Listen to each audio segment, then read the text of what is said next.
What's going on, guys? Welcome back to the channel. Hope you guys are staying green. Hope you guys are all having an amazing day. In this video, I'm going to be showing you guys how to use drawings on TD Ameritrade. It could be very beneficial to using support lines, resistances, and just overall having a balanced feel towards the charts and doing technical analysis. So we're going to go ahead and click on the chart. Anywhere around the chart is fine. And we're going to go ahead and click on the very last one. You guys will see a pen down here. Click on that and click on New Drawings. So once you guys go ahead and click on New Drawings, I don't know if you guys saw before in the chart, I've already had a support line there, but we're going to go ahead and add a new one.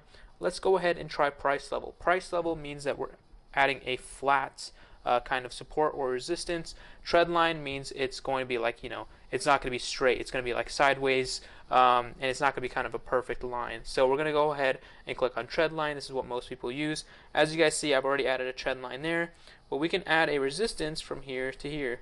It's not going to be the most best on phone, but it will still do, So as you guys can see, I added that resistance, making it resistance on the top here, kind of channeling those values. I need to fix that trend line because as you guys see, it broke the support.